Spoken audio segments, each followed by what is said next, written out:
Olá, literapistas! Hoje nós estamos começando o nosso 35º episódio, 35ª entrevista, e é uma entrevista extremamente importante.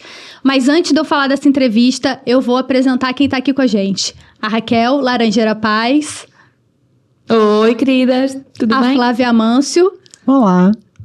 E a nossa convidada especialíssima, que foi quem abriu com a gente o Literapistas, o primeiro episódio do Literapistas Conversa, Rita de Podestá. Olá, gente, tudo bem? É uma felicidade enorme ter a Rita aqui com a gente. A gente falou com ela lá atrás, no primeiro episódio do Literapistas, sobre o livro de contos Zaranza.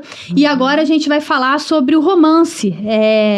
O romance de estreia da Rita, que é o Parapeito, pela editora Cachalote, selo Aboio, certo? Do Grupo Aboio, né? Do Grupo Aboio. Não, é o contrário, né? Falei tudo errado? Não, a editora é Cachalote, mas ela faz parte do Grupo Aboio. Do Grupo Aboio, isso. Eu achei que era o selo. Então, eu que tô errada, é a editora Cachalote.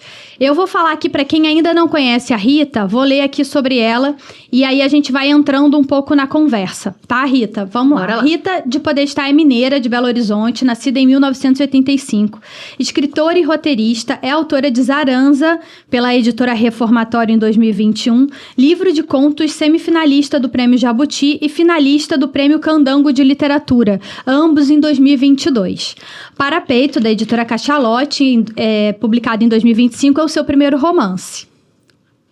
Olha lá, a Raquel tá mostrando essa linda capa. Vamos mostrar. Ela a gente vai falar sobre ele. Vou mostrar o primeiríssimo. O primeiríssimo tá você aqui. Tem, eu mesma não tenho essa plaquete. Sério? Eu tenho. Tenho depois os Zaranza aqui. Portanto, vai esta ordem. Assim. Isso aí. Tem mais uma plaquete nova, mas eu não Merece. tinha pra trazer, eu vou mandar pra vocês. Ah, é? Ok. Questiúncula, vou mandar pra Portugal. Eu devia ter trazido, eu tinha. Maravilhosa também. Rita, eu queria começar só aqui, vou dar o contexto de partida do livro, mas queria primeiro agradecer a sua presença aqui, agradecer a presença sua com a gente desde o início, apoiando aqui esse projeto. Você vê que depois de 34 episódios eu continuo nervosa, sobretudo para anunciar, para começar aqui o episódio com a gente, mas enfim, só para te agradecer muito, você tá com a gente sempre. Não, tá bom? Vou só responder rapidinho, eu agradeço muito. Eu lembro do primeiro, assim, vocês estavam de cara e coragem para fazer. Agora a gente tá muito profissional isso aqui, tá impressionante. E sou fã de vocês, incondicional, admiro muito. E eu espero que você nunca deixe de ficar nervosa.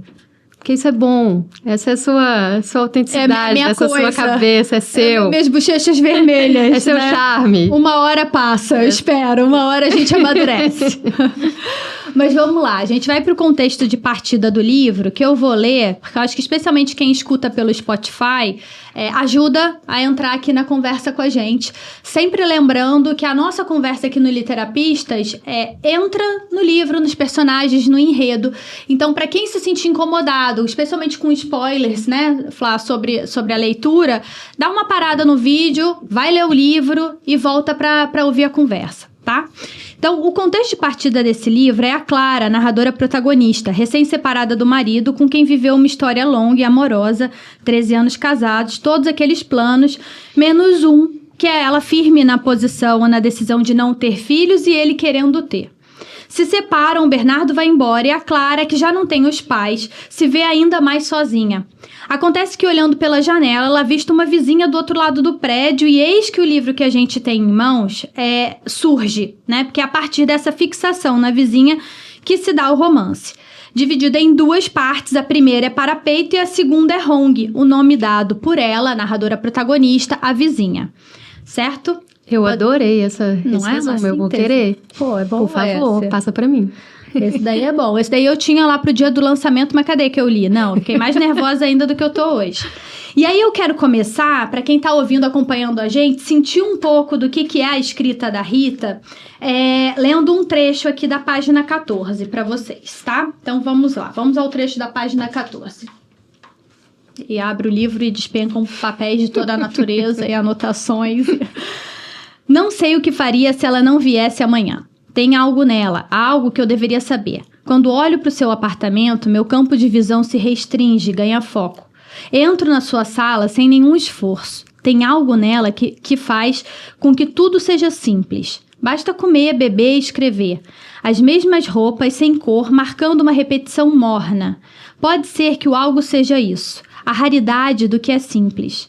Pode ser que seja a constância. É isso, a constância do simples. Fazer dos biscoitos um banquete, da caneca uma taça, da escrita uma extensão do corpo que bebe e come. Gosto de pensar que ela vai para o apartamento todos os dias por minha causa, ainda que eu prefira que ela ignore que eu existo.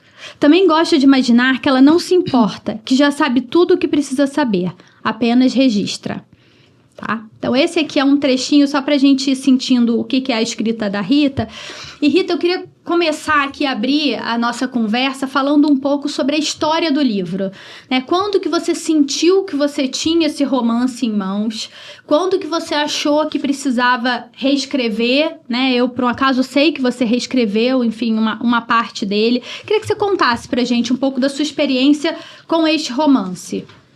Bom, vamos lá. Antes de tudo, ó, tô com a caneca igual a narradora, que é a minha caneca do Literapistas. Minha caneca é uma taça. Minha caneca é minha taça. Essa é uma pergunta bem ampla, mas ao mesmo tempo eu acho que eu consigo ter uma resposta que não dure os 4 anos de escrita do livro, né? É meu primeiro romance e eu comecei a escrever ele numa época que eu ainda estava escrevendo Zaranza, né? Os contos. Pelos registros que eu tenho nos cadernos, assim, eu comecei a escrever em 2018, 2019. A Hong já tinha nascido nessa idade aí. Então, é muito fragmentado, né? 4 anos, que não foram 4 anos de dedicação. Teve o livro de contos, teve trabalho, morei em 3 estados diferentes, vida, corações partidos, corações voltados, família, tudo. E a primeira experiência do romance, que tem uma particularidade de quando você tem várias tarefas na vida, você não conseguir estar imerso completamente naquela história todos os dias. Uhum. Ao mesmo tempo, aquela história te amedronta e te assombra todos os dias. Desde que eu comecei em 2018, eu tenho esse romance na minha cabeça. Tudo isso para dizer que eu escrevi ele de uma forma muito fragmentada e que, já que você falou da divisão das 2 partes do livro, a Hong nasceu primeiro. A personagem ficcional do livro, né, a ficção dentro da ficção, é uma personagem que eu criei primeiro, que eu tenho ela muito na minha cabeça, eu já conversei muito com ela, eu tenho a imagem dela, eu tenho cenas no livro que eu vejo as cenas. Então, quando eu entendi que essa personagem estava bem feita assim, né, tinha corpo, tinha alma, tinha personalidade, eu fui pro momento de entender quem que era essa narradora. E eu tô falando tudo isso porque faz parte de como o livro surge, né? Porque quando eu entro... Tá, a Hong tá ok, mas e a Clara? Eu tive um momento de falar assim, eu não sei quem a Clara é. Eu tive momentos que eu fiquei com medo... Eu falei, eu não quero Clara ser pra Moá, mas enfim, sempre é um pouco, né? Qual é a real angústia da Clara? Qual foi quando eu falo da vertigem? Que a gente fala muito, eu não tava mais na história, eu não conseguia mais entrar naquela angústia dela. E foi quando eu comecei a reescrever a primeira parte. Foi bem desafiador, porque eu tentei me conectar àqueles conflitos. Quando eu acabei trabalhando muito mais a questão da mãe do que da separação. E aí, cheguei, beleza. Achei os lugares ali e fiz aquele livro que é a primeira versão que você leu. Mas esse livro, ele teve algumas negativas, essa primeira versão. E algumas negativas das pessoas que falaram, tipo, olha, eu acho que não se sustenta essa mudança de primeira para terceira pessoa. Claro que no primeiro momento de uma negativa, depois de 4 anos escrevendo, você fala, 3 anos e meio no caso, você fala assim, eita, né, dá um baque. Mas felizmente, e inclusive a sua leitura me ajudou muito, Flávia é uma grande leitora crítica, assim, das Flávias e a Raquel, que eu tive a experiência com a Flávia, caso em particular. Eu entendi que esse livro precisava ter mais de uma voz, principalmente pelo processo como ele foi escrito. Ele foi escrito numa terceira pessoa que depois buscou essa primeira pessoa. Então, tem essa particularidade de que a ficção do livro, acho que eu nunca tinha falado isso, mas agora me faz sentido, a ficção do livro me levou para ficção primordial, né? Para o que seria a realidade do livro. Foi escrito no inverso. E aí... Passado isso, tendo encontrado esse formato, foi quando teve aquela conversa que eu já te contei, acho que eu falo muito nos lançamentos, eu falei até hoje muito sobre isso, que eu fui Conversei com o Balbo, André Balbo, né, que já esteve aqui em algum episódio, que eu sei. Sim. Que é meu editor na Cachalote. E ele virou pra mim, assim, a gente foi tomar um café, assim, ele falou, tem 2 coisas que a gente pode fazer. A gente sabe que o mercado, essa grande entidade, mercado literário, esse monstro, adora um tema. E seu livro tem temas aqui que a gente pode trabalhar. Por exemplo, a não maternidade, a separação, outros temas. Então, a gente pode dar mais força para isso, ou a gente pode trabalhar essa obsessão da sua personagem, essa personagem através da linguagem. Aí ele já tava assim, né? Tipo, escolhe aqui. Eu falei, não, é isso. Porque é isso que eu leio, né? Não tô nem aqui falando, não vou entrar na discussão forma, conteúdo, que deu o que falar recentemente, não é essa a minha intenção. A minha intenção eu quero escrever um livro que eu leria. E as pessoas, os autores e autoras que eu tenho lido, são autores que, de certa forma, a linguagem tem esse trabalho.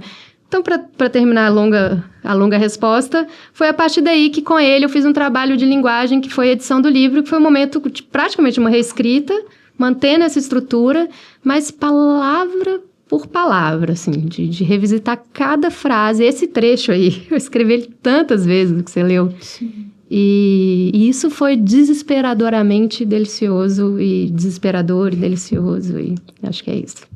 Muito bom, adorei isso que você falou, a ficção do livro me levou para a realidade do livro. Porque é exatamente isso, né? Tem uma ficção no livro e uma realidade, né? Uma coisa que vive, que é o fio condutor de da pessoa que lê. Certo? Muito bom. Bom, também vou começar lendo um trechinho do livro da Rita para minha pergunta, aqui na página 22. Daqui ela é tão pequena, mesmo alta, daqui ela cabe numa moldura de uma janela. Daqui ela é minha moldura. Essa moldura coloca Clara entre 2 mundos. Quase um portal mágico, né, que se abre no meio do caos, que é a vida dela, enfim, que a vida dela se tornou. Uma janela de fuga, que Clara não abandona, não sai de perto, porque é o seu único lugar seguro no mundo, talvez. Sabe que em algum momento ela irá atravessar essa moldura. Trouxe, inclusive, um lençol do quarto para dormir aqui, mesmo na poltrona com os pés no parapeito. Depois vai ao apartamento de fato. Aluga o apartamento e lá se instala. Nessa transição, Clara gesta Hong, a filha que jamais terá, mas ela nasce. E ainda que para Hong Clara seja a deusa, sua criadora, podendo lhe dar qualquer vida, qualquer uma, ela lhe dá o mesmo destino de Clara. Eita, arrepiei. Um casamento desfeito, a impossibilidade de um filho e a busca pelo simples. Na vida, como na obra literária, nunca nos distanciamos de fato de nós mesmos, Rita? Peraí, calma, vamos lá. Lindo, obrigada por isso. Eu acho que vai conectar muito com o que eu acabei de falar com a Flávia, né? Porque quando você fala que Clara deu vida a Hong, no final Hong deu vida a Clara, né? Eu acho que esse caminho tá aí. Eu não te diria nada binário, sim e não, para essa resposta. Eu diria que para mim, não. E eu espero que não. Tanto que, quando eu falo que eu me distanciei da narradora, foi porque eu não estava conectando a ela. Uhum. E estar conectada ao que eu estou escrevendo não significa escrever exatamente sobre mim, sobre a minha experiência. Eu vou sempre trazer a minha experiência, porque eu gosto, e não é porque eu escrevo autoficção ou não, é porque eu não vejo outra forma para mim, Rita, de escrita. Só que no início, pensando no primeiro livro, no Zaranza, e pensando que o Parapeito, ele é, de certa forma, uma extensão do Céu de Janelas, que nasceu como uma plaquete que a Raquel mostrou, que é exatamente essa personagem do Céu de Janelas, ela está passando por uma separação, e ela vai para essa janela, né, desse parapeito dela ali, que ainda não era um parapeito. E é um conto fantástico que os cômodos vão desaparecendo. Então, ela começa a estar ali e observar os vizinhos. E isso eu já até falei em várias mesas, mas eu sempre trago. Isso aconteceu comigo, de certa forma. Os cômodos não desapareceram, eu acho. Mas eu me mudei de BH para São Paulo em 2015 e fui morar num prédio a primeira vez. E vim para um casamento.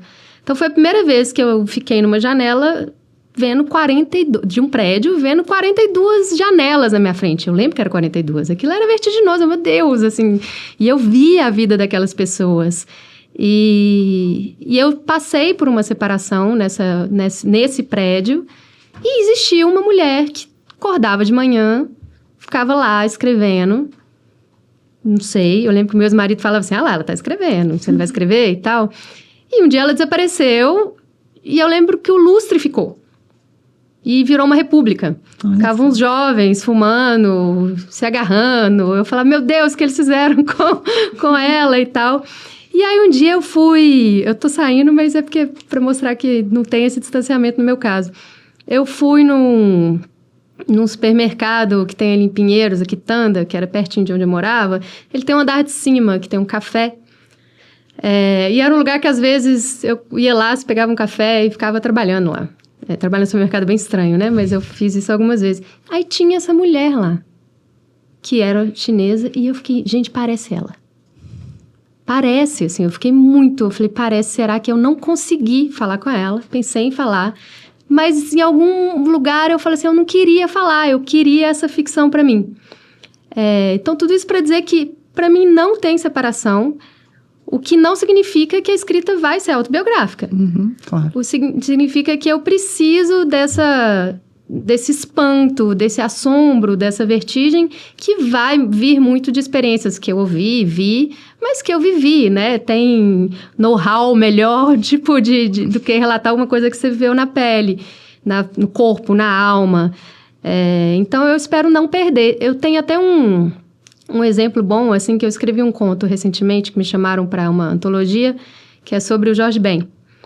E cada um tinha uma música, e você tinha que escrever um conto, né, que falasse dessa música. E o meu era Humano Errare Est. Fui, ouvi a música, pesquisei, li pra caramba sobre ele, ouvi um tanto de podcast, figura excepcional, assim. Descobri que tem um erro na música, ele dá uma errada ali e tal. Escrevi um conto que eu adoro, eu gosto, adoro a personagem. Mas eu não tô ali. Assim, por algum motivo, o tema não me interessava tanto, não tô. Então, assim, é um conto que eu viro e falo assim, bem escrito, mas não tem o que me dói, uma obsessão, não tem. Então, eu espero, mesmo que eu seja, atualmente eu tô obcecada pela Marguerite Duras, mesmo que eu seja como ela, que a mesma história dela perpassa vários livros. E se em algum momento alguém falou assim, não, escreve sobre uma coisa diferente, escreve terceira pessoa. Não, se eu tiver que escrever 1 milhão de histórias sobre o amante, como ela fez, eu vou escrever 1 milhão de histórias sobre o amante. Eu acho que é isso. Ótimo, muito bom. Eu tenho uma obsessão também pela Marguerite Duras. Nossa, Rita, vou gostar dessa tua fase, porque eu sou assim, acabando comigo. Adoro os livros dela. Adoro. E é verdade o que tu dizes, né? É sempre aquela mesma... tem vários autores que são, de alguma maneira, assim, né? O Lobo Antunes também. Nos filmes também, parece que né? Eu tô vendo os filmes dela, são assim também. E tem um ritmo muito particular, os filmes dela, né? Eu acho, assim, até difícil. Vamos fazer um Literapista sobre a Marguerite Duras, vai. Isso, vamos. Mas pronto, eu queria falar, né, também da capa, né, Rita, que a gente estava aqui a falar no início, que é uma capa linda da Greta Coutinho, que também foi nossa colega lá da Escrevedeira e que fez aqui um lindíssimo trabalho. Então, sabes que quando eu li o teu livro, a sensação que eu fiquei assim, num momento dado, eu parei e pensei assim, caramba, é que de facto nós conhecemos tão pouco quem nós conhecemos tão bem e conhecemos tanto, né? Sabemos tanto quem não conhecemos nada, né? Eu apontei até alguns momentos em que ela, quando ela tem que descrever, assim, por exemplo, a chinesinha, né? Ela diz, eu não tenho uma foto, mas eu consigo fazer um retrato.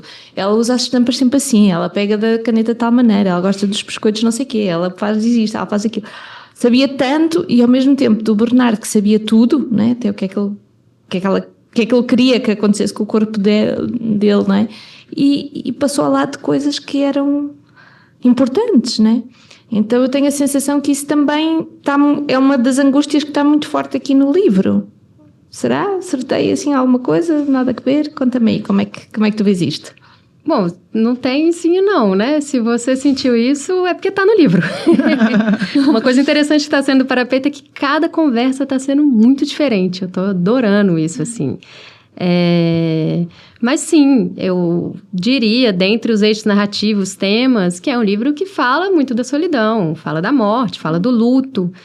E fala também, eu fiz uma entrevista com o Maurício Melo Júnior lá em Brasília, que tem o programa Leituras da TV Senado, e o ponto que ele mais pegou do livro foi a solidão urbana. Eu achei isso tão interessante que eu falei assim, claro, tá aí. Voltando a pergunta da Flávia, é o que eu vivi indo para São Paulo. Eu cheguei em São Paulo e falei, meu Deus, ninguém aqui presta atenção em mim. Como assim? Eu saí de Belo Horizonte, uma cidade grande, que sei lá, se eu põe um chapéu na rua, todo mundo no dia seguinte tá no jornal que a Rita saiu de chapéu.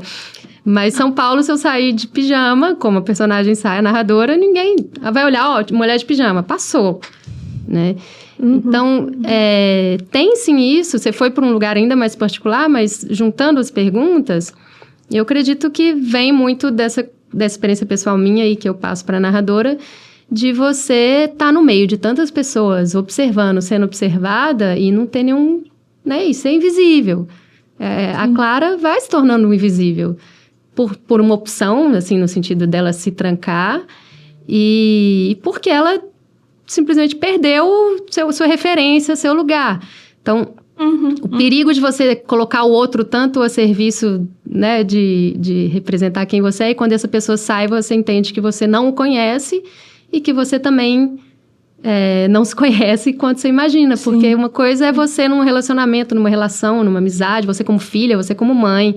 Outra coisa é você sozinha. E aí é o poder da ficção, né? Aí que eu acho que é onde esse retrato falado que ela faz da chinesinha é o poder da ficção, que a ficção nos permite se atentar a detalhes que às vezes eu acho que a gente perde até nas relações reais, né? Tipo, ela estava ali obcecada com a coisa pequena e a ficção permite a gente aprender isso, né? Talvez a gente distanciamento, não é? Sim. Tudo o que com certo distanciamento nos diz sobre alguém que quando a gente está perto, está tão perto que não vê, né? A gente não vê, claro. Talvez a gente devia trazer a ficção para os nossos relacionamentos. Já a gente traz. Eu acho que a gente traz, né? Então, as nuances. Vamos trazer nuances para o relacionamento. Peraí que a psicanalista falou ali agora.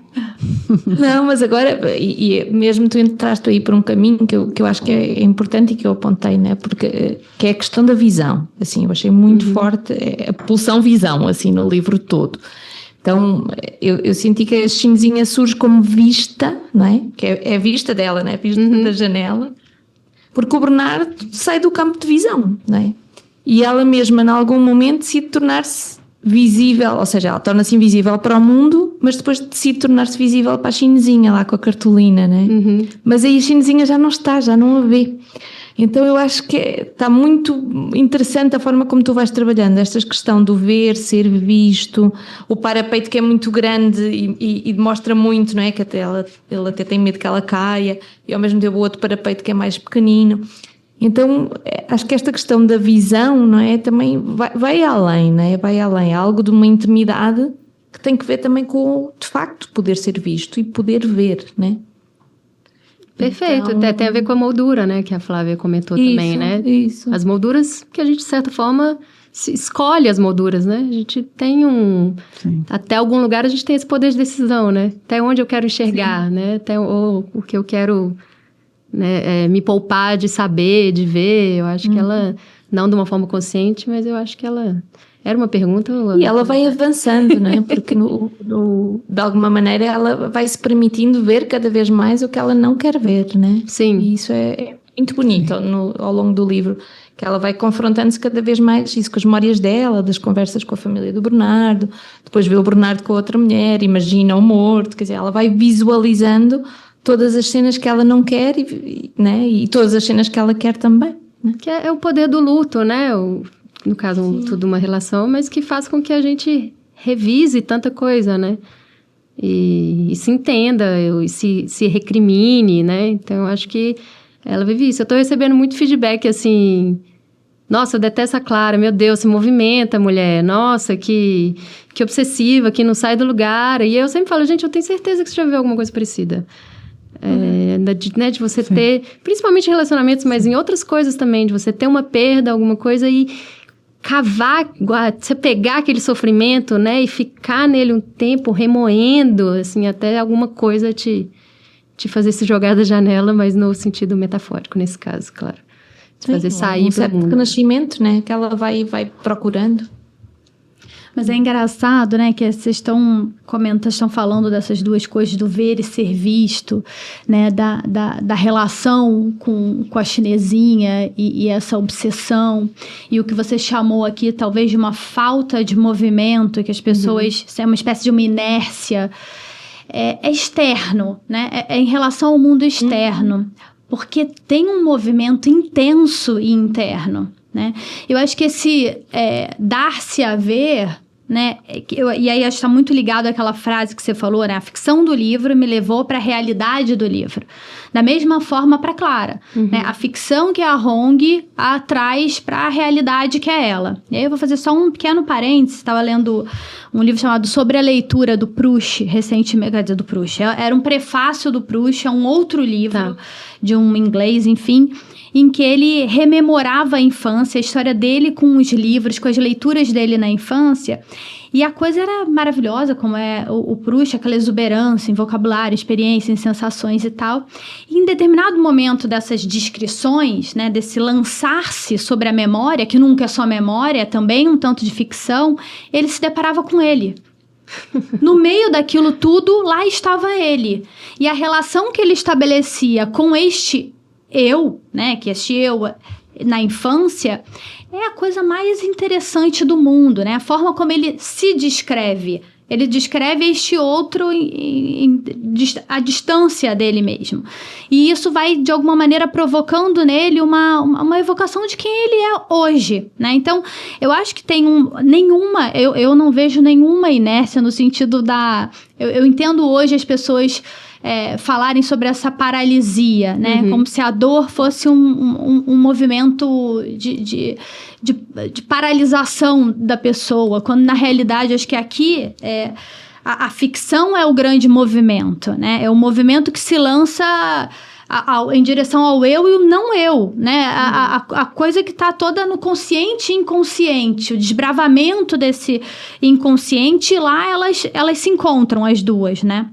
Enfim, tudo isso para te dizer que eu acho que tem um tanto dessa frase sua aqui, e que para mim é o coração do livro, né? O coração tá aí, nesse espelhamento entre essas duas personagens. E aí, Rita, a minha pergunta agora, ela tem a ver um pouco com a forma como a gente vai sendo enredado, porque eu acho que um dos pontos fortes da sua prosa, da sua escrita, é justo isso que você falou. Acho que você falou que, eu escrevi o conto, mas eu sinto que é um bom conto, tá bem escrito, mas não tenho eu, que eu acho que é essa pulsão Rita, né? Essa coisa que a gente consegue vibrar, né? É visceral, é uma coisa que a gente segue as suas reflexões, enfim. E que tem a ver com as escolhas de linguagem e com uma certa musicalidade do texto, né? Eu falei com você lá atrás no lançamento aqui em São Paulo, e eu acho que tem mesmo, que a oralidade aproxima, mas a exuberância do vocabulário, vou ler aqui para não esquecer, tá?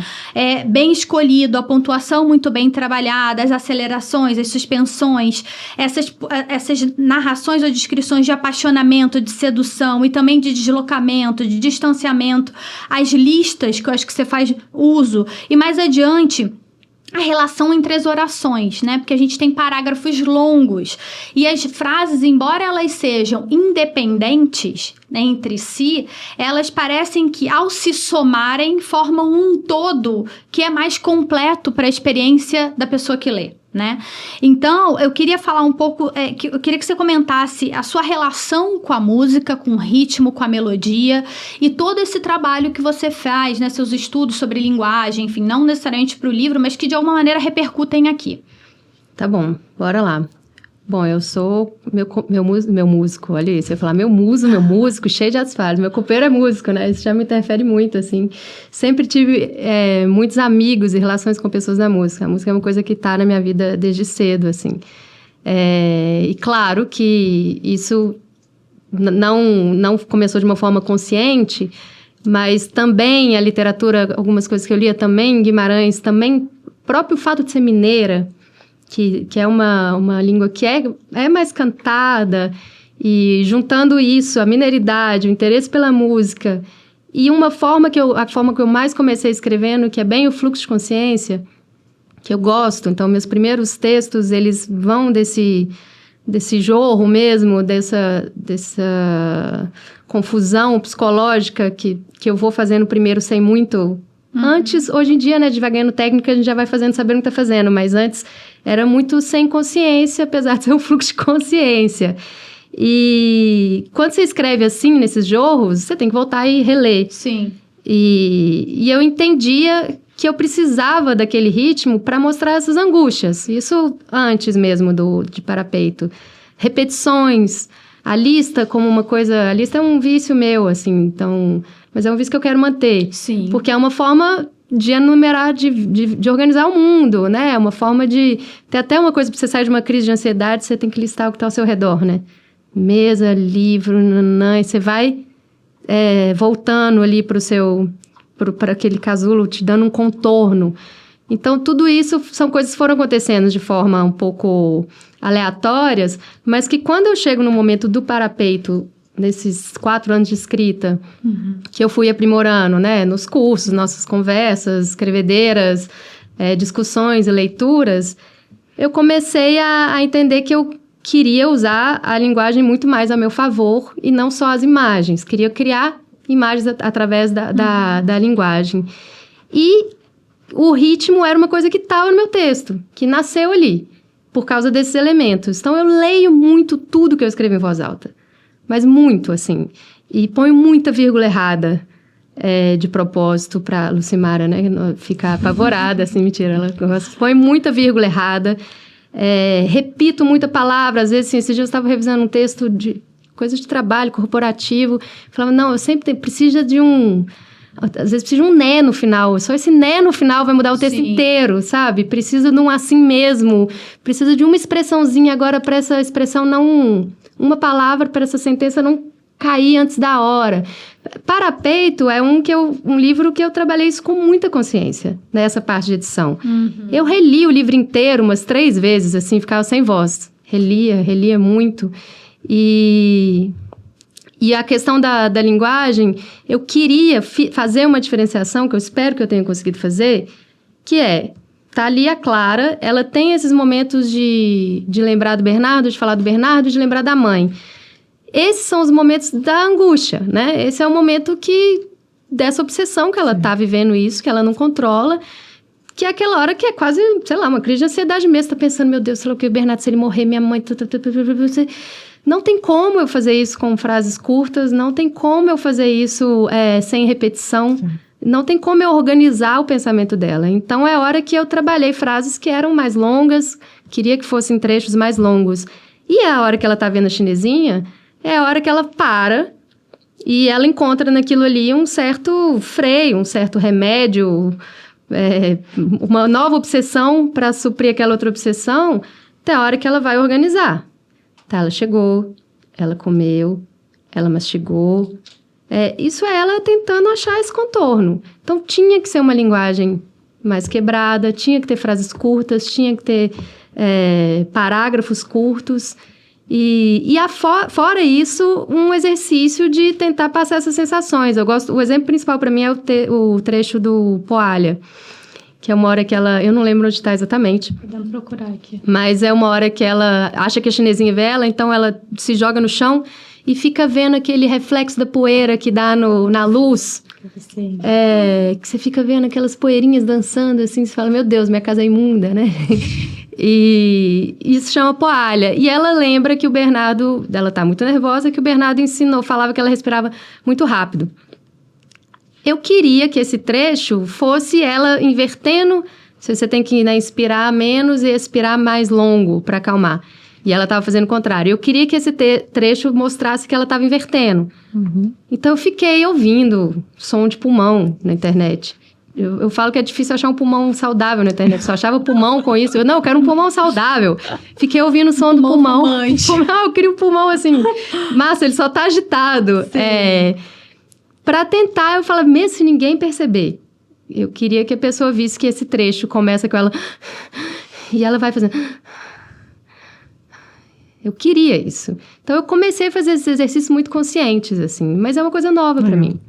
E, então, acho que respondi. Mas talvez seja uma coisa nova consciente. Mas talvez você já fizesse isso intuitivamente, né? Que eu acho que eu sinto um pouco isso. Acho que tem uma animação, né? A coisa que traz um texto à vida, eu acho que a coisa que está por trás da coisa viva, seja ela qual for, mesmo as coisas imaginárias, para mim é da ordem do musical, sabe? São primos, muito próximos ou irmãos. Tem alguma coisa que anima as coisas aqui. E eu acho que... Então, exemplo prático, para não ficar no filosófico. Acho que até quando você escreve, não sei se você passa por esse tipo de situação, mas num determinado momento de escrita do livro, quando já está essa respiração, né? Esse ritmo muito dentro de você, talvez algumas frases precisem ser preenchidas porque tem o ritmo, tem a melodia, mas faltou a palavra, faltou continuar. Então, é como se esse ritmo, se essa pulsão te levasse a escrever o que falta e não o contrário. Não, e inclusive quando não tem mais a palavra, mas eu sei que precisa de alguma coisa pro ritmo. Sim. Eu não sei, assim, tem as newsletters que eu escrevo eventualmente, né? Faz uns 3 meses que eu não escrevo. A news é um exercício disso, esses textos que eu faço lá, que eu sempre... O título da próxima parte é uma frase da parte anterior. E eu quero que ela seja quebrada. Mas ali, para mim, é música. Nesse sentido de... Eu preciso que o texto faça... Né, tenha essa cadência de que muda de um assunto, mas ao mesmo tempo eu tô pegando um elemento melódico do outro. Autonomia do texto, né? Sim, entendo então, isso. sem dúvida. Sim. Nossa, que bom. Esqueceste de falar que tu também tens aulas de guitarra, né? Então, eu fiz de pandeiro. Eu cheguei a fazer de violão, mas eu sei que era guitarra. Mas tem um comentário rapidinho, assim, o fato de eu, do meu companheiro Thiago Amude, como o Thiago faz letra, ele compõe, ele é letrista, ele é arranjador. E eu fui descobrindo essa construção por trás da música, isso mudou muito minha forma de ver música e muda muito minha forma de criar narrativas. Claro, né, também, você tem uma letra, você tem uma melodia e o arranjo, e você pode fazer um arranjo que briga com essa melodia. Impressionante, gente. Enfim, tem muito papo. E tem uma coisa muito, muito tua que a gente falou ontem, eu acho que eu até vou comentar, não sei se estou a pisar na pergunta de alguém, mas que é coisa das tuas reflexões, né? As tuas reflexões têm um ritmo que a gente não consegue antecipar. E ao mesmo tempo, e por isso, elas são muito orgânicas, né? Ontem nós estávamos a falar às 3 disto, como uma coisa muito própria tua, assim, de conseguir criar um ritmo inesperado, que nos toma e nos deixa assim meio... Né? Mas pronto, eu agora queria falar de outra parte, assim, que eu não vou ler, porque a gente já está aqui com o tempo a jogar contra nós. Eu falo demais, né? Mas que é um ritmo. Mas ótimo, vambora. Tinha que ser 2 horas para falar contigo. Mas desculpa. Não, a gente ficava aqui a semana toda, se fosse possível, porque tínhamos o que falar. Mas na página 118, tu fazes uma cena, descreves uma cena, ela lembra-se, a Clara, de uma cena de sexo, ou de várias cenas de sexo, não é? Ela descreve o que seria uma relação sexual dos dois. Uhum. É uma cena, assim, né, que é tão... Ele puxa tanto quem está a ler para dentro da cena, que a gente começa a sentir, não é? Não sente tanto sexual como sente uma intimidade enorme naquele momento. Uma intimidade, uma coisa assim, uma proximidade enorme. E eu acho que é dos momentos mais comoventes do livro, assim, quando acabei de ler, eu fiquei mesmo assim com a lagriminha, tipo, senti a tristeza dela. Então eu acho que nesse momento, e falando um pouquinho naquilo que tu estavas a falar do luto, eu acho sim que a Clara é super ativa no luto dela, né? No trabalho do luto, como diria o Freud, porque ela começa por umas coisas bem lá fora, né? E ela vai indo e vai até esta cena sexual, né? Esta cena de intimidade e de encontro, e de repente nada, não é? Ou seja, deixa-nos com aquela tristeza. Mas eu queria saber como é que tu conseguiste fazer esta cena tão bem feita, como é que tu chegaste a isto, como é que foi, enfim, o teu processo aqui. Meu pai disse que pulou essa cena, gente.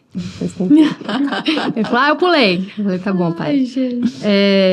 A ideia aí era realmente antes de falar da escrita mesmo, uma forma de mostrar essa loucura que é você sair de um relacionamento muito íntimo e de repente aquela pessoa, o que você falou, né? Ser um desconhecido. E esse pavor que dá na hora que você tá nesses fins... e pode ser de uma relação, né, amorosa, isso geralmente a gente sente mais intensamente, mas vale para qualquer relação de intimidade, que eu nunca vou ter isso com alguém.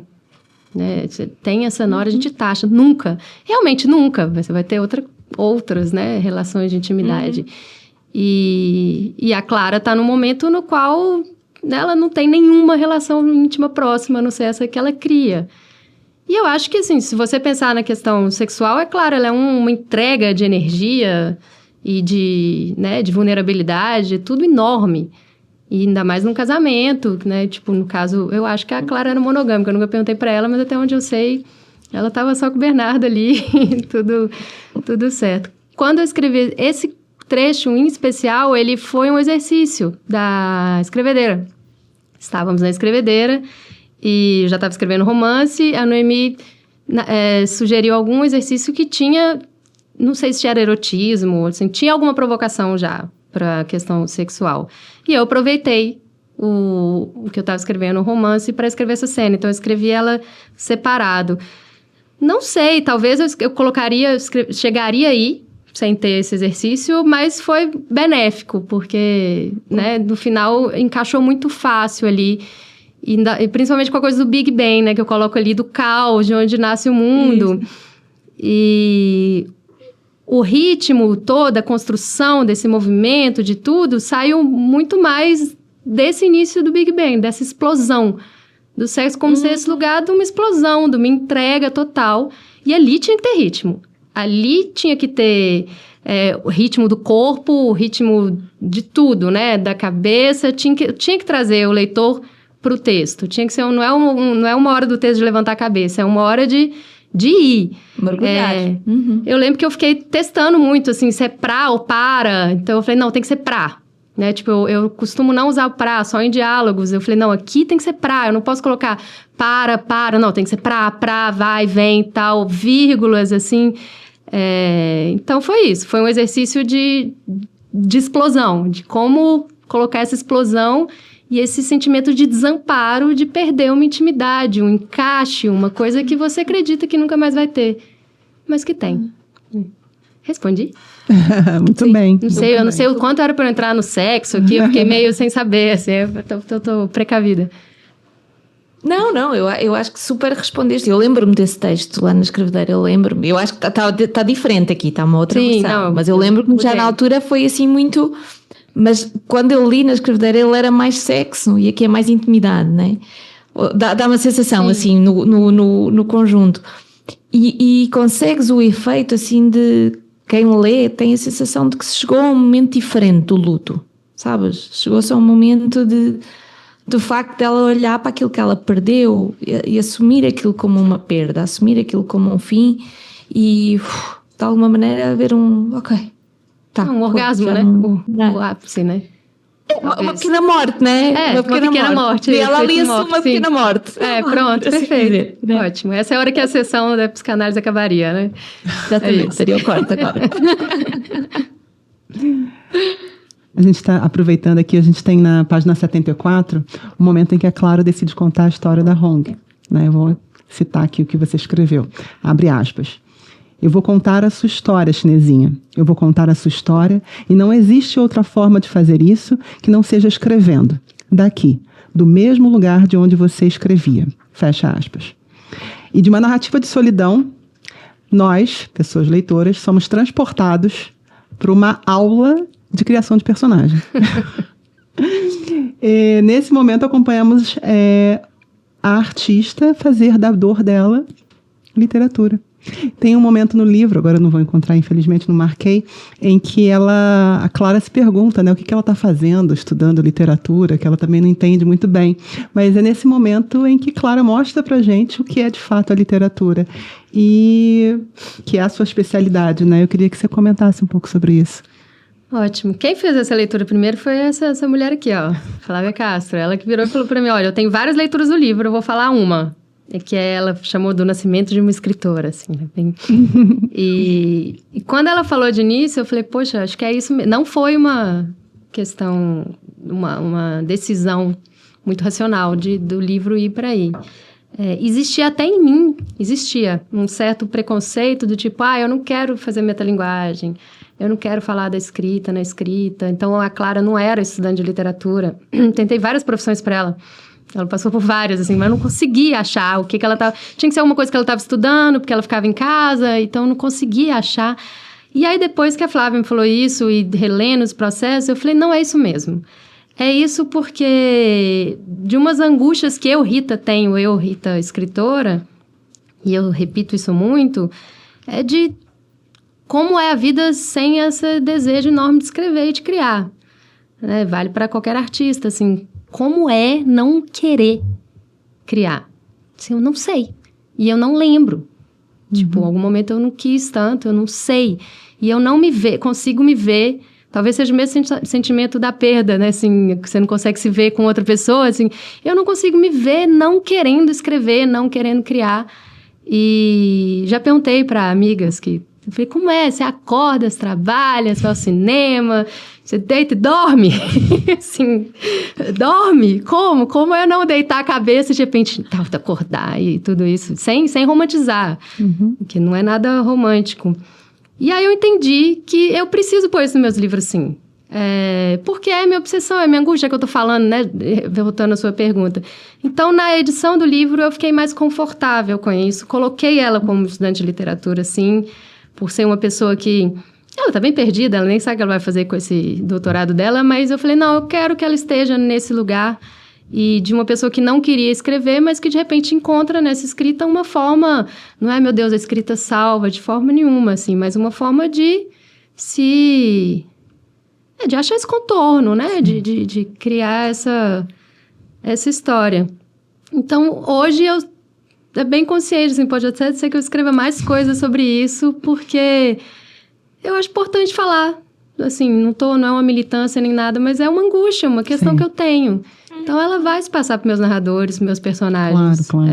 Em geral, os autores, né, que recebemos aqui, que conversamos, relatam isso, né, dessa necessidade da escrita, né, dessa necessidade de criação diária, enfim, semanal que seja, mas da necessidade da criação. E você coloca isso muito bem aqui. Está muito, muito bem amarrado. Que bom. Deixa-me só interromper-te, Flávia, desculpa, porque eu acho que a Rita entrou já na pergunta seguinte. Portanto, agora a próxima eras tu, depois sou eu, mas eu acho que eu vou aproveitar, porque eu acho que ela está a dar a resposta, assim, mas eu só queria, dizer que nós sentimos, assim, que pronto, lendo, conversando e depois ontem eu fui reler o teu livro e achei que houve várias coisas que as Flávias falaram, ontem nós reunimos para falar do teu livro, e a Flávia Amâncio disse que a Clara gestava a Rong, né? E eu tinha achado, né, que ela tinha começado a ver a Rong porque ela tinha deixado de ver o Bernardo, né? Essa tinha sido a minha sensação inicial. Quando a Flávia disse isso, eu fiquei com aquilo na cabeça, assim. E outra coisa que a outra Flávia, a Flávia Castro, disse foi que havia uma simetria entre as duas. E relendo, eu pensei, não, elas estão muito certas, muito, muito, muito certas. Então, por um lado, há até um momento em que tu descreves, não é? Que a Clara está a mexer que a Rong está a mexer um braço, e a Chinesinha, né? A Chinesinha está a mexer um braço, então a Clara também mexe o braço, ou seja, gera-se ali uma simetria entre as duas. Então, nesta coisa de uma gesta a outra e a outra gesta a uma, né, há uma coisa assim que tem que ver com o gerar, né? E como o tema do livro está muito atravessado pela questão de ser ou não ser mãe, né? As duas, uma não quer ser mãe, a outra não pode ser mãe, mas as duas estão colocadas nesse lugar.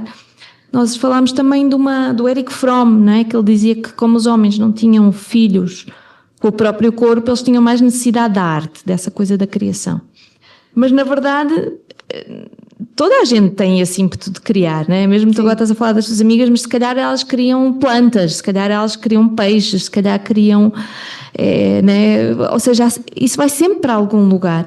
E nós estamos num momento da vida, da história, e eu acho que o teu livro e a tua escrita têm muito a ver com isso, com esse poder das mulheres agora dizerem, não é, o que querem. Assim, queres criar, queres gerar histórias, queres gerar filhos, queres gerar jardins, queres gerar conversas, queres gerar, enfim. Então eu tenho a sensação que esse é o coração do livro, né? É essa coisa do mulheres, agora a gente diz o que é que a gente quer gerar, né? Se umas às outras, se as crianças, não sei. Queríamos que tu comentasses um bocadinho também isso. Não, ótimo. Não precisa, assim, você já respondeu. Tá tudo aí no que você falou, né? Tem isso sim, claro, porque isso é uma opção pessoal minha, por exemplo, não ter filhos é uma opção pessoal minha.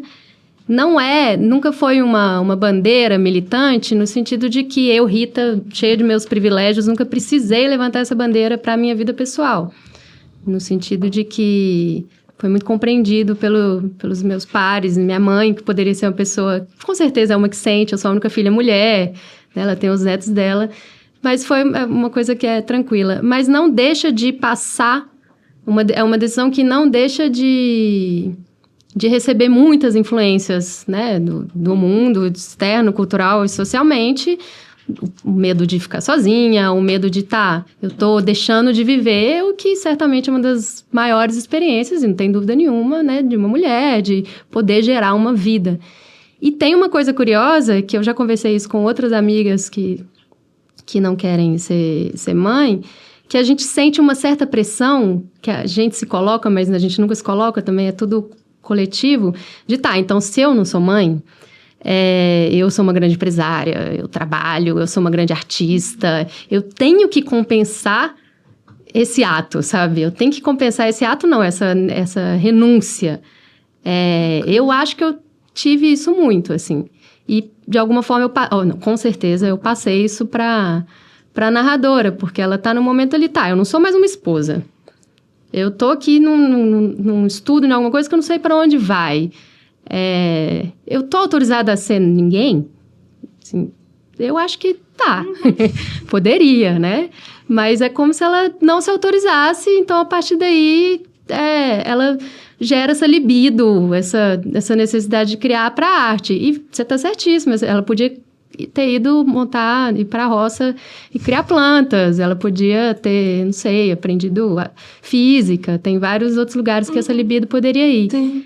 Mas tem uma questão minha que aí é um pouco política, assim, de questionar isso, de que a gente fica querendo transferir por uma necessidade do desejo também, né, de vou gestar, vou criar outra coisa, mas também para justificar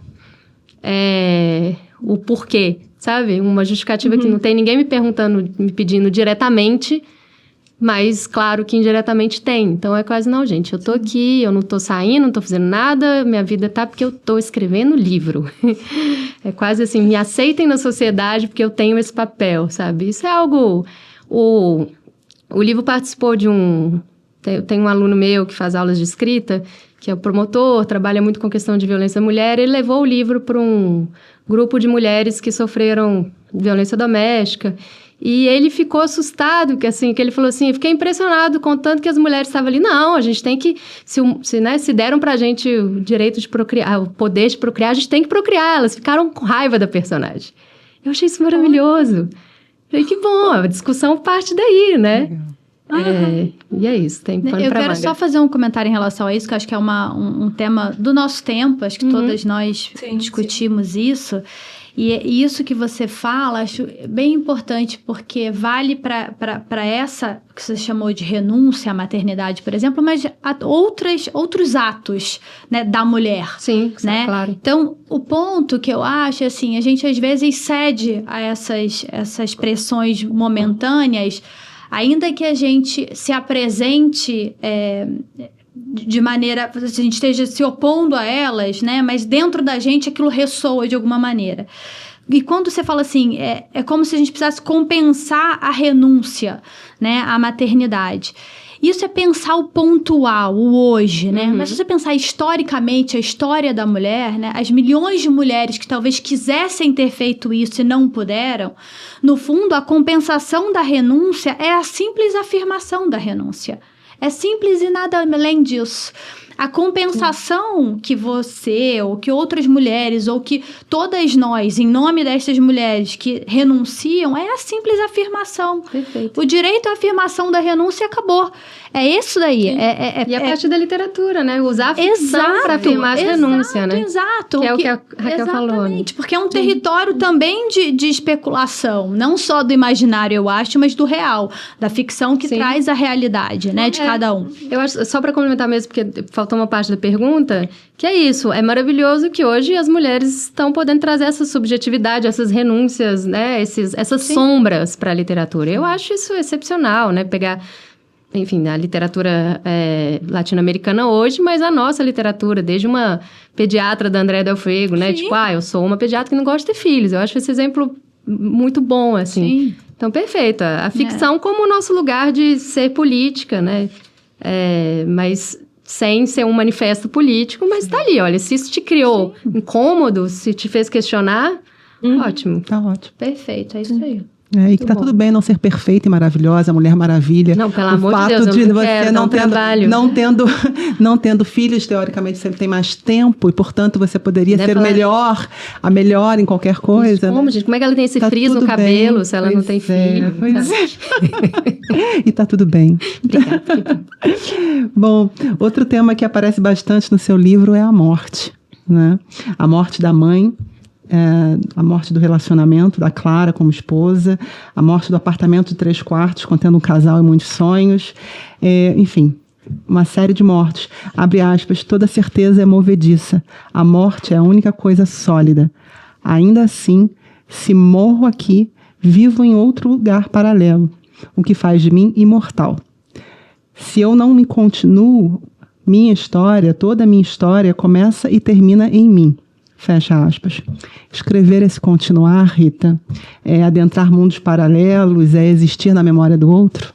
Eu acho que vocês estão muito conectadas, né? Vocês se prepararam bem, né? Porque uma pergunta tem muito a ver com a outra. Sim, eu acho que nesse caso, principalmente para a Clara, poderia ser para mim também, mas vamos falar da Clara, o escrever ali é uma forma de deixar, né? De gestar, né? Ela gesta essa história, então... Não sei se ela imprimiu, se ela vai publicar, o que ela vai fazer com isso, mas aquilo existe numa materialidade que ela vai deixar de existir, né? A partir do momento que você tem um filho, talvez isso existe... Eu falo até da coisa do Natal, né? Vocês vão estar ali conversando, quando a mamãe estava aqui e tal, então não vai ter essas crianças conversando sobre a Clara, mas talvez vai ter um registro ali de uma ficção, de algo que foi criado a partir dela. Então, para mim, sim. Para mim, escrever... criar, que seja o que for, pode ser plantar uma árvore, é uma forma de se continuar. E a morte é uma coisa que... Né, a morte, parece que ela está sentada aqui do meu lado, assim, ela tá desde o início, desde Zaranza. E eu percebi que eu escrevo muito sobre a morte escrevendo. Não foi uma coisa... E agora, o meu próximo livro de contos... Eu acho que ele vai ser bem mortífero. Eu tô matando todo mundo. Então, quer dizer, ela tá sentada mesmo aí. Ela tá aqui, ó. Tá aqui sentadinha do meu lado, mas tá escrevendo comigo, tá tudo certo, ótimo. assim. E tem até, para contar uma piada, já que a gente tá falando de morte, vamos tirar, que é aquela história que acho que o João Cabral de Meleto fala, espero que eu tenha acertado, se eu tiver errado, vocês tirem isso da edição. Que estavam vários escritores conversando e a Clarice Lispector estava no meio. Sabe a história? Não, como que é? Eles estavam falando sobre temas, morte, temas, e de repente os homens começam tudo a falar de futebol, e uma hora ela para e fala... Tá bom, tudo bem, gente, mas a gente pode voltar a falar sobre a morte? Que falar sobre a morte é falar da vida, né? É falar do luto, é falar da solidão, falar da morte em si, né? E de toda...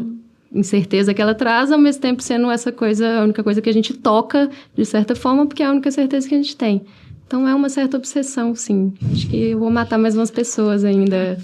Né? Eu achei que você ia comentar aquela da Clarice com a Lígia no avião, você sabe dessa? Ia ser muito boa também. Conta aí, Rita, que é você conta melhor. da mãe de santo? Do pai... Não, do... Ah, então não sei, da Não, cartomante? do Mãe de Santo, da cartomante. Ah, sim, isso. Não, vai você, que eu já Vamos ver se a gente agora eu já pus Mãe de Santo no lugar de cartomante. Adorei, é Mãe de Santo a partir de agora. Mas é alguma... Vamos ver se eu também sei, não sei. Se não for, a gente tá criando uma agora, tá? Mas o ponto é, elas estavam no avião e a Lígia com muito medo, né, da turbulência e tudo mais. E aí a Clarice vira pra ela, bota a mão assim sobre a mão dela e fala assim, ó, fica tranquila porque não é aqui que eu vou morrer, não.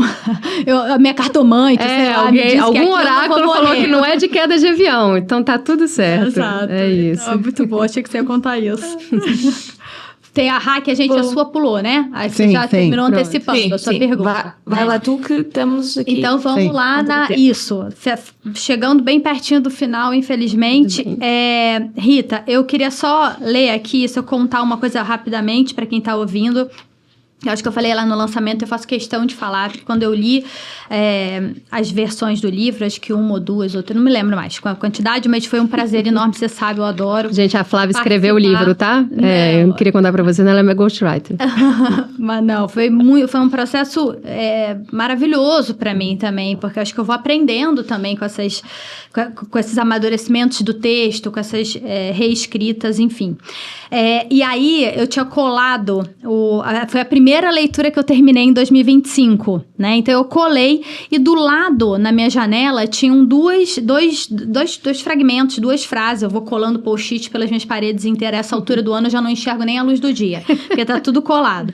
E a primeira tinha o seu post-it escrito parapeito e tinham dois post-its, um de cada lado. A primeira era do Leonardo Freud sobre a Virginia Woolf e dizia assim: uma escrita sólida porque testa os materiais que a constroem, e trêmula porque sensivelmente se abre para os ventos que sopram.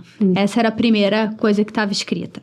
A segunda, e foi totalmente ao acaso, tá? Eu colei ali e o negócio estava escrito ali para mim. Hoje eu já não sei, eu já sei que não é tão ao acaso depois de ler uma obra de Jung, mas tudo bem. O Jung. Sincronicidades, mas enfim. A segunda, da Virginia Woolf sobre a Jane Austen, e ela falava assim, com frases afiadas, onde a miúde uma palavra colocada contra a corrente da frase serve para afirmá-la.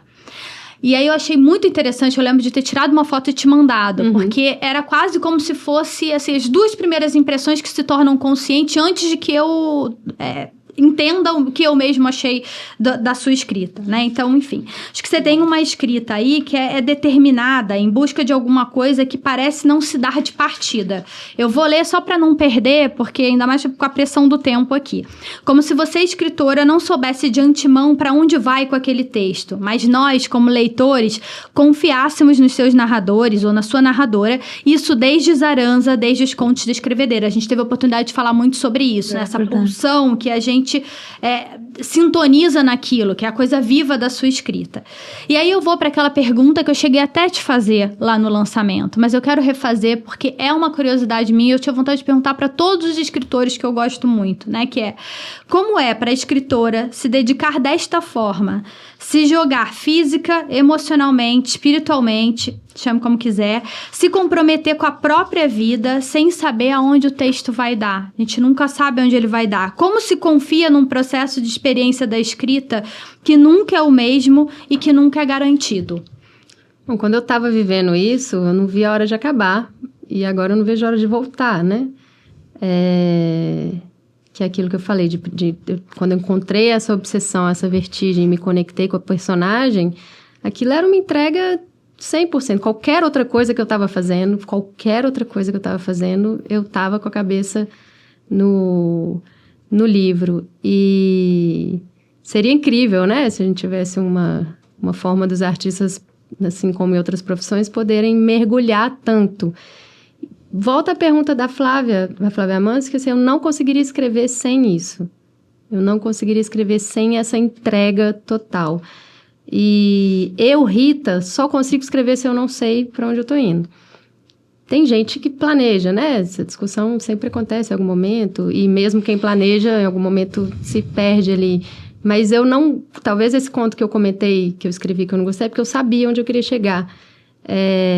Acho que a Marguerite, já que eu estou falando tanto de Marguerite Duras, acho que ela fala no livro Escrever, tipo, se eu sei, né, sobre o que é o livro, o que vai ser o livro, para que eu vou escrever o livro?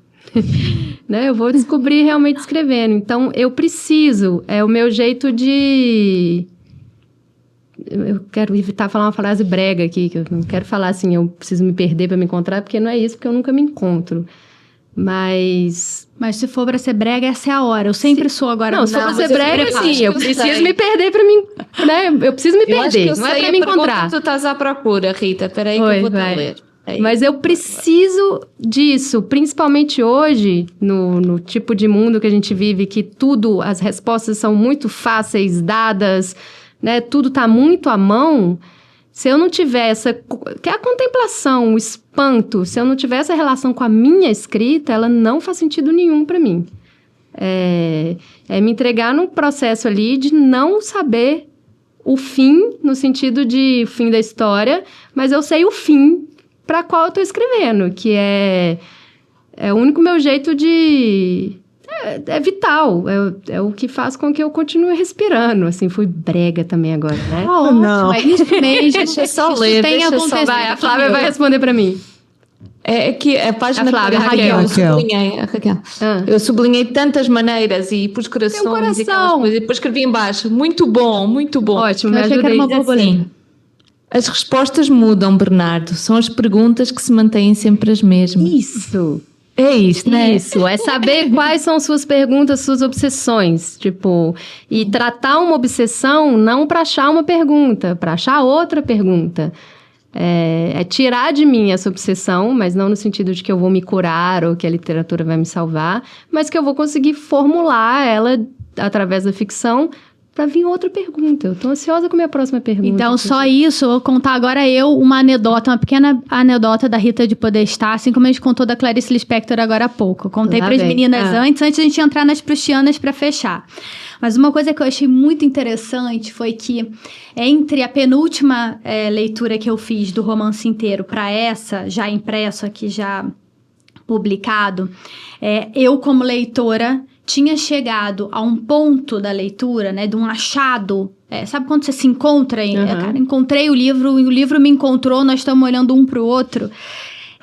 Ele era exatamente a página 14 do seu livro, que é a segunda página do livro. Então, quando eu me deparei com isso, falei, gente, a Rita é muito corajosa.